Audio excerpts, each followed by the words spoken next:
Good day mga ka-Greenie. Sa mga hindi pa po nakapalo sa aking FB account, ka-Greenie Ana po. Please po, papalo po ako.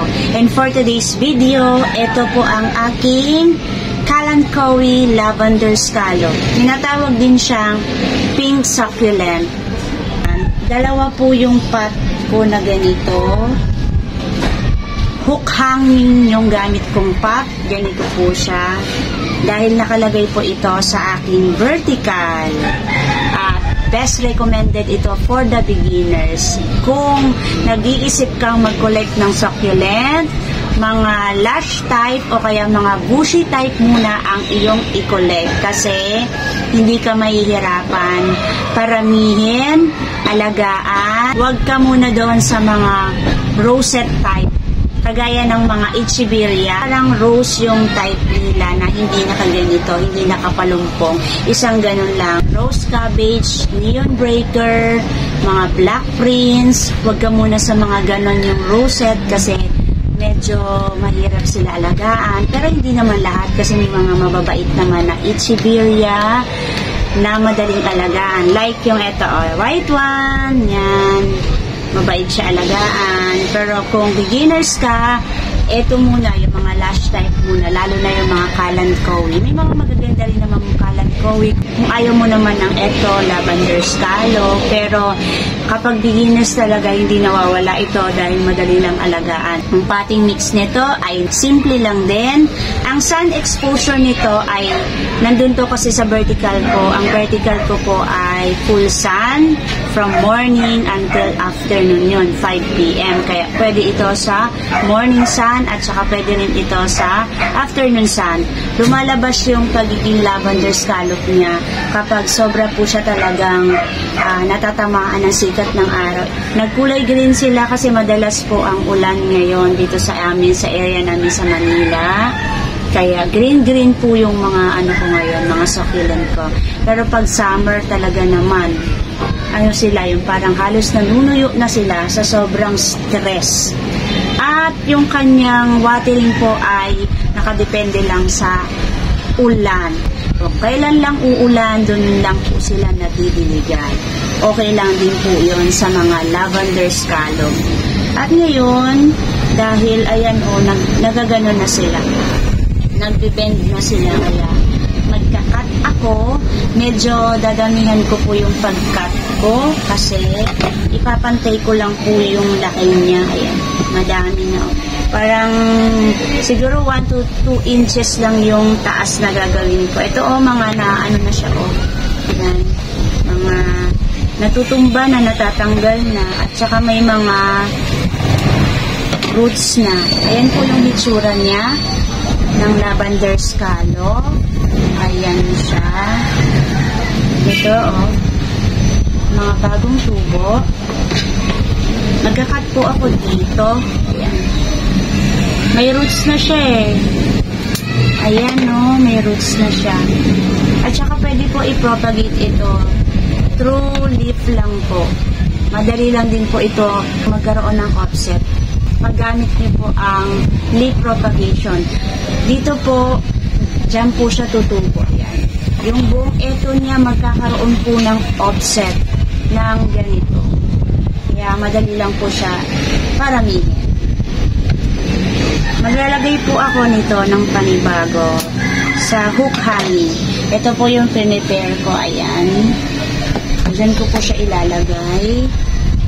Medyo magka-cut po muna para nakita ko kung pantay na sila. Ayan. Medyo madami-dami ang aking kukunin kasi mga natutumba na po talaga yung iba. Ayan. Pagkatapos mag-ano tayo for sailing pag may madera. Ayan. Pag medyo madami-dami. Ayan. Tsaka ang kagandahan po ng magkakat tayo, magkakaroon po sila ng panibagong offset. Okay na po siguro ito kasi ayan po medyo pantay na yung taas nila. Hindi ko na muna to puputulin kasi parang bago pa lang siya. So, next, Itong medyo marami-rami. Ayan, mataas. Pudpudin natin. Ayan, ang laki ng akin nakuha. Ito rin. O, diba? Ito sa likod, medyo malalaki na talaga. Matataas na. Ayan. Dami nating makukuha nito. Ayan, ang dami. Oh, grabe. Ito rin.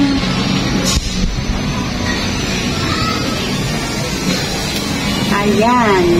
Naputol na yung leaves niya. Tanggalin ko na lang. Ayan. Sana magkasya sa pinrepair ko na pot. Ayan. Ito. Hala, grabe. Dami ko nakuha. Ayan. Ito, siguro tanggalin ko kasi medyo mataas siya. Ay, grabe. Ang dami ko nakuha. Huwag na lang. Ito na lang. Ayan. Yan. So, pantay na yung taas niya. At, next ay magpapat na tayo. Dito muna siya.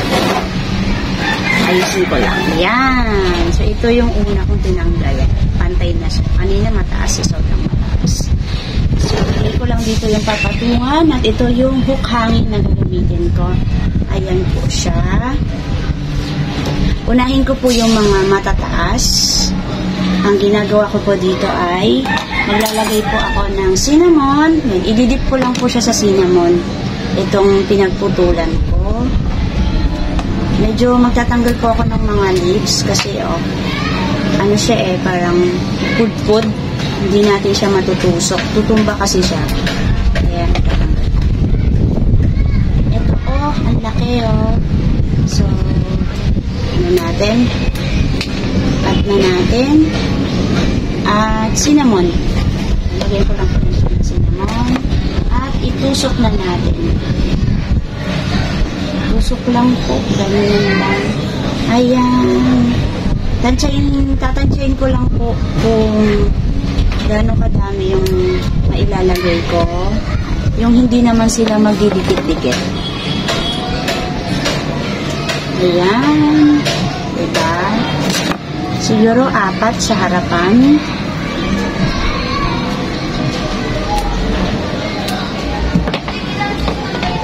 At maggagamit ako ng plastic pot para meron akong propagation sa ganito.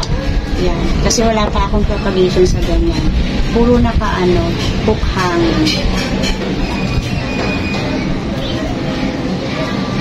At kuha tayo ng medyo maliit para magkasya yung isa. Dito po yung isa. Yan. Ayan. Okay na po. Ito nga, medyo mataas pa pero okay lang po yan. Ayan.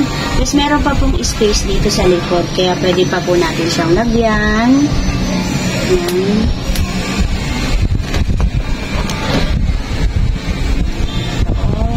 Dito pa siya lalagay. Ayan. Pwede pa siya. Ayan. At ito, medyo mataas. Grabe. Tingnan natin ang cinnamon. Asa magtatanong po ng aking potting mix. Famis po, 50-50, tagi-isang cup. Isang cup po ng Famis. Isang cup din po ng rice hull. Isang cup din po ng vermicast. At isang cup ng compost. Yun po ang gamit ko ngayon dahil wala na po akong loam soil. Pero dati po, ginagamit ko po yung loam soil. Siya yung pang-apat na na pang-dagdag ko sa aking potting mix. Kasi 4 po yung components ng potting mix ko. Pag wala na po akong compost, loam soil po yung ginagamit ko. Pinapalitan ko lang po sila. Pero, yung 3 po na original ay vermicast, Famis, at saka rice hull. Yun po yung aking potting mix. Meron po ako dyang video. Hanapin nyo po o kaya ilalagay ko po dyan sa description box or dyan sa screen. Ayan po, ayan. May panibago na po ako na namang pot o hook hanging ng lavender scallop. Dito ko muna siya ilalagay. Ngayon naman po, ito yung aking gagamitin. Wala pa akong lavender scallop na nakalagay dito, kaya maglalagay ako ngayon. Tingnan natin kung ilan po yung malalagay natin. 1, diba? Ganda, mga pinkish-pinkish. 2,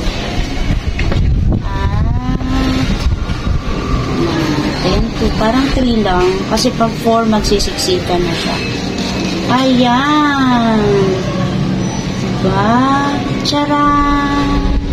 Kukuha pa uli ako ng pot na ganito. Lagyan ko ng potting mix. Mga 1 o 2 pa. At ito yung aking pangalawa. Siguro pagkakasyahin ko na lang siya dito. Yan. Ayan. At last, pwede pa naman. Isa pa. Okay, isa pa. Yan, kaya pa. Itong nauna, ilalagay ko na lang muna yung isa pa. Para mas okay sila tingnan. Ayan po, diba? Ito, lalagyan ko pa siguro siya ng 2 kasi 2 na lang din naman ang natira at mayroon na itong roots. Ito roots niya. Siksik ko na lang siya dito. Diba? May space pa naman dito eh. At saka itong isa, ayan. May space pa rin siya dito sa gilid. Para 2 pot lang yung magagamit ko. Ayan. 2 na po sila. At yung sun exposure po nito ngayon, dahil bagong pot natin at bagong repot natin sila, wag po muna natin silang paarawan na sobrang matindi ang init. Pwede po sila sa morning sun hanggang 8 lang. Kung matatamaan po yung garden nyo ng ganong oras, okay po. Pero pag yung mga afternoon po, wag nyo po silang paarawan ng ganong oras. Kasi po, masakit po yun sa balat, kagaya sa atin, sa tao. So, ang tendency, masusunog po sila kasi wala pa po silang new roots. Nakita nyo naman na wala pa silang new roots kasi bagong cut natin. Ito po yung mga pinagkatan ko. Kagaya nito, lagyan po natin ng cinnamon. Kung wala po kayong cinnamon at sanay po kayong mag-cut na walang cinnamon at nabubuhay naman siya, hindi siya nag-i-stem rot, okay lang po yun. Kung meron naman kayo pong rooting hormone, pwede rin po yun gamitin. Yan. So ngayon, inilalagay ko po ito doon sa repotting area ko. Kapag mga bagong repot at saka bagong cut, doon po ako naglalagay. Sa mga nakakasubaybay na po sa akin, meron po akong maliit na patungan o area na nilalagyan ko nito. Dito lang din po yan sa loob ng garden ko. Natatamaan po siya ng sikat ng araw ng morning sun or filtered sun. Pero kung wala naman po kayong ganon, basta po wag niyo po siyang ipapasok sa loob ng bahay. Kailangan po, nandito po siya sa area ng garden na may liwanag. Kagaya po nito, ang sun exposure po nila ay pwede sa morning sun, pwede rin sila sa afternoon sun. At ang watering naman po nila ay once a week lang po. Maglagay po kayo ng fertilizer kahit po mga 2 beses sa isang taon. 1 beses sa isang taon, okay lang po yun dahil ang mga kalantowi at ito, sa rainwater pa lang, buhay na sila. Kahit hindi na po sila lagyan ng fertilizer, basta nauulanan po sila. At kung love po ninyo at magkukulit din po kayo ng mga plants, please po pa-like and subscribe to my channel, Ana Duran. Shoutout po muna ako sa aking mga old ka-greenie, sa mga datihan ko na po, mga antique ko na pong mga ka-greenie. Hi po sa inyong lahat sa patuloy na panunood at pagko-comment po dyan sa comment box ko. Maraming salamat po sa inyong lahat. At sa mga new ka-greenie ko, mga bago kong nag-subscribe sa akin ngayon, welcome po sa aking channel. Maraming salamat po at sinubscribe niyo po ang aking channel. Thank you, Lord, sa araw na ito. May God bless you all. Bye-bye po mga ka-greenie. Have a good day po.